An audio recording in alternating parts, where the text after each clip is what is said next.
Welcome to the Worthy House. I am Charles Haywood, the maximum leader of the Worthy House, and I am here to give you back your future. At the Worthy House, we offer reality-focused writings on a variety of topics, often on history, politics, and, in general, on human flourishing in the coming post-liberal West. Written versions of all Worthy House writings are available at our main site, theworthyhouse.com. Today we are reviewing Freedom by Sebastian Junger. This slim book, a companion of sorts to Sebastian Junger's earlier book, Tribe, is about philosophy derived from life. Junger has made a career out of undergoing risks and hardships, then distilling his experience to insight based in reality. It doesn't really work here, though. Freedom is too unfocused. It's quite interesting in spots, but rambles and jumps around, even more than Junger's earlier offerings. If you're going to get anything substantial out of this book, you'll have to do the heavy lifting yourself. Junger never makes any real attempt to define freedom, which is probably smart, given the path of abstraction on which that would take the book. He wants the reader to view freedom as an emergent property, something that reveals itself through his combination of anecdote and history. Certainly, there is very little new to say about the definition of freedom that has not been said. Let's take the question of freedom from a different angle, though. What should be the goal of humans having freedom, however we choose to define it? The flourishing of our kind, naturally. If something named freedom leads to the opposite, what is the point? Nothing. If we first realize this, Junger's book helps us advance our thought. The author examines the effect when life strips away many of the encrustations and obfuscations of our modern ideological and technological civilization. His frame is himself, along with a handful of other men, walking 400 miles along railroad tracks in central Pennsylvania. They haven't abandoned civilization. They stop in small towns and buy food, for example. But by modern standards, they are not under the thumb of anyone. Most nights we were the only people in the world who knew where we were. There are many definitions of freedom, but surely that is one of them. This rambling journey is not meant as a test of manhood. All these men had already proven that in combat, but as a very partial and very temporary retreat from civilization to rediscover what that implies for a man. By the way, I found the description of traveling on railroad rights-of-way of technical interest to me for practical reasons. Because I'm an apocalyptic paranoid, I already know that railroads have a purpose unrelated to trains, of which Junger took advantage. Thus, a few years past, I used to work some days 100 miles from home.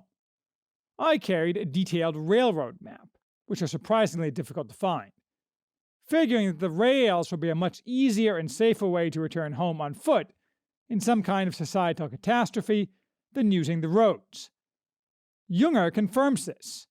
Not only are railroads easy to traverse, most have walkable maintenance roads running along them, though walking on the ties themselves, he says, is difficult, they are usually completely free of people, in part because it's illegal to walk on or along them. So if you ever find yourself needing to move around in the apocalypse, there you go. You've gotten a hot tip. Also interesting, I think, is that freedom is profoundly subversive of today's verities. The coded seditious nature of this book probably accounts for the mixed and confused reception it has received among the cognoscenti. Most of all, this is a book about and for men. If you are a purple-haired feminist or ludicrous gender non-binary, your head will explode if you read this book, because Junger implicitly rejects that men and women are or can be the same, or change their essential selves. In fact, although the writing style is entirely different, freedom has more than a little in common with Bronze Age mindset, even though I am sure Junger would resist that parallel. It has, or should have, the same audience. Junger is in his 50s, but it's not men his age to whom this book really should appeal or matter.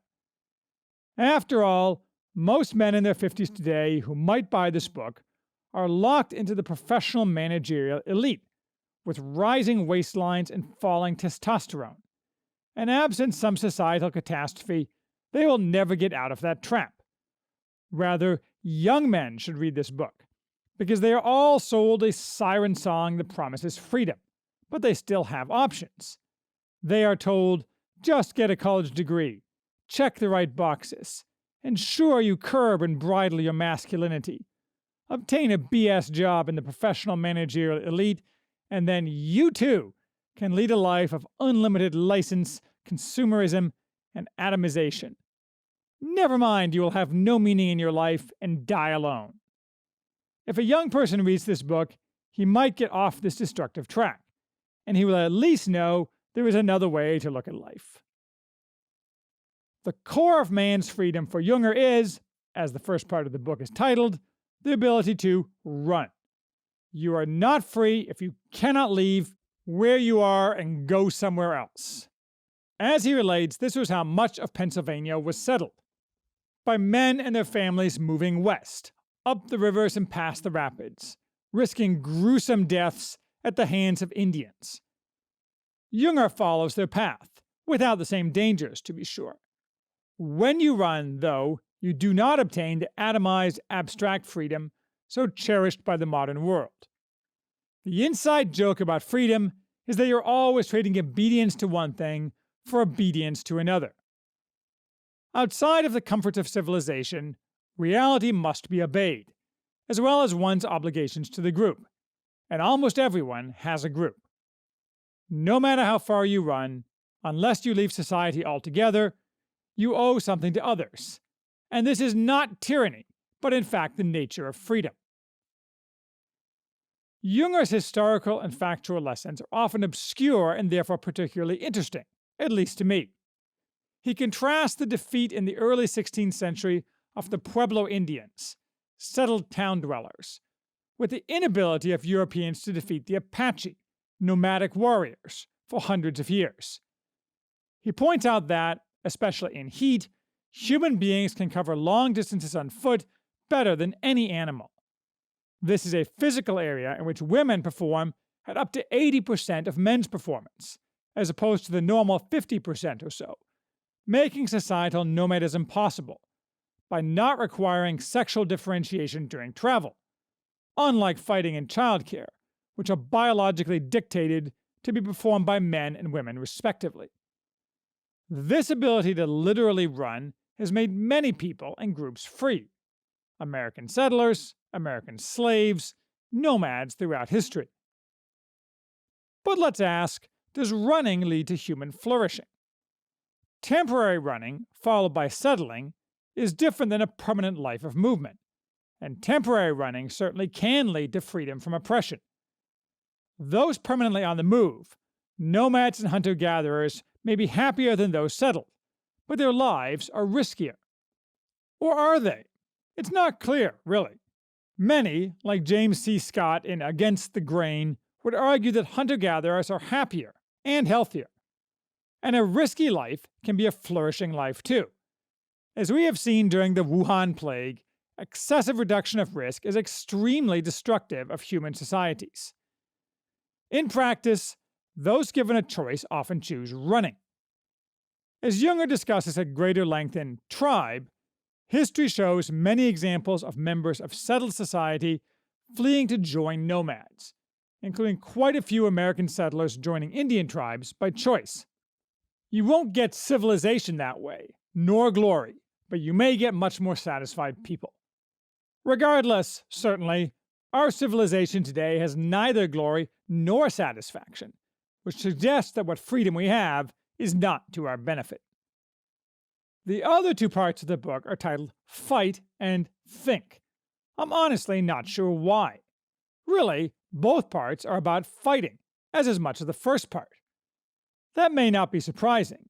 Junger made his name writing books about fighting, either nature, the perfect storm, or man, war, and his documentaries about our endless war in Afghanistan.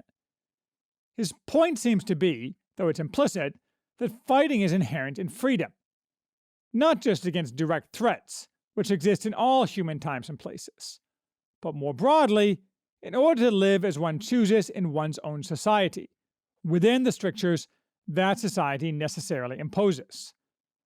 He goes on at considerable length about the Irish Easter Rising of 1916, which, by sheer coincidence, also occupies an important place in a different book I was simultaneously reading, Carl Schmitt's The Crisis of Parliamentary Democracy. Junger's point seems to be that freedom isn't free, though as with all potentially controversial thoughts in this book, he never makes it explicit. Thus, the theme of Europeans fighting Indians permeates this book, with no details spared and not hiding the extreme brutality of Indian warfare on both sides, and the constant warfare among the Indians themselves. The Iroquois and their allies had, shortly before the white man arrived, exterminated most of the other Indian tribes in this area. On the frontier, everyone had to be prepared to fight. In all human societies and times before modern times, refusing to fight meant slavery. What is more, choosing to fight against great odds often led to success, either quickly, if the attackers found the cost of conquering not to their liking, or over time, as the initially bearable cost mounted for the attackers.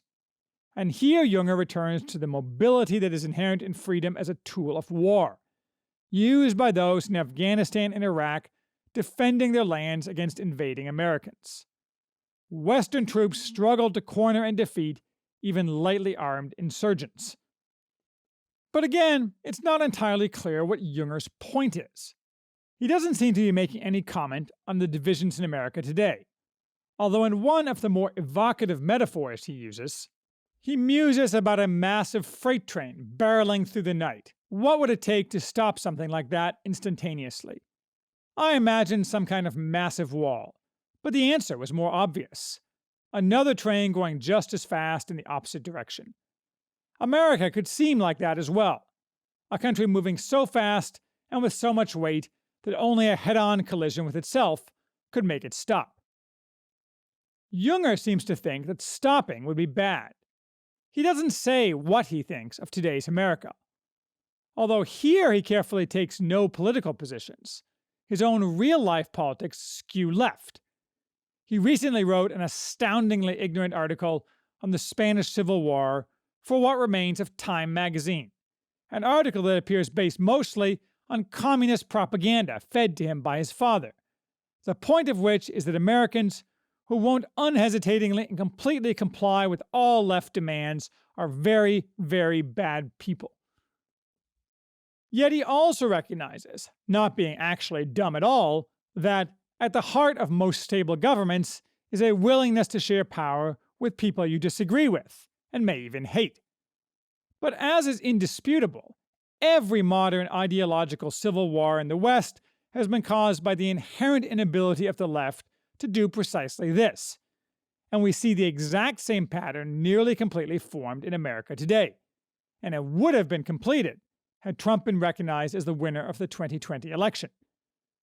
We have seen the future because we have seen the past. So when Junger says, repeatedly, that every man must earn his freedom, I doubt if he's thought about what that means for the oppressed majority of Americans today, even as he talks at length about the Easter Rising. With freedom, he says, comes responsibility, including the responsibility to do what is necessary to maintain that freedom for oneself and one's children. He doesn't follow that thought down the logical rabbit hole. So back to freedom and human flourishing. This is, despite its interest to philosophers, really not a complicated question, and it is even more simple for us, given the stark choice we face. The entire power system of the West today tells us, and thus propagandized, we often tell ourselves, that we are free because we have unlimited license to be slaves to our unreasoning passions. But that was, for thousands of years, not the definition of freedom, but the definition of slavery, because every man knew such license led to the opposite of flourishing. Worse, we only have such license, which at least feels good as we load ourselves with chains, only so long as we do not dare to suggest, much less place, any limit on our fellow citizens choosing slavery. The evil Siamese twins of our federal government and the lords of tech, both having penetration into our lives completely unprecedented in human history, ensure compliance. At every turn, what we are allowed to do, what we are allowed to say, and increasingly what we are allowed to think, is minutely examined, categorized, and allowed or disallowed. We are caught in a net, and it is being tightened around us, and yet we reflexively call it freedom, even as it strangles us. We should remind ourselves that real freedom, the freedom that leads to human flourishing, is that brought by William Tell, hero of Swiss independence, to his people. In fact, I think reading Ernst Jünger's The Forest Passage, which discusses Tell and freedom, or for that matter, my own thoughts on William Tell in reviewing the children's book The Apple and the Arrow, more profitable than reading this book. Tell was embedded in his society. He was not atomized and separated from civilization, as was Jünger's small group of men on the rails. Even more importantly, he took far greater risks. He brought true freedom to his community by resisting Habsburg tyranny. Tell defeated tyranny not only by refusing to bow to a hat, the short version of the story usually actually remembered, but by then starting a rebellion, beginning by assassinating the Habsburg representative. There is a crucial lesson here. Heroism and freedom are closely linked. In very many human times and places, heroism such as that of Tell is necessary to achieve freedom. The freedom not of license, but ordered freedom, the freedom to choose rightly, to the benefit of oneself and one's people. Yes, our ruling classes have completely lost this conception of freedom, and Jünger only seems vaguely aware of it, though it is implied in the realities he describes. That doesn't mean we can't adopt it ourselves, and through heroic action, the specifics of which are difficult to foresee, restore it society-wide.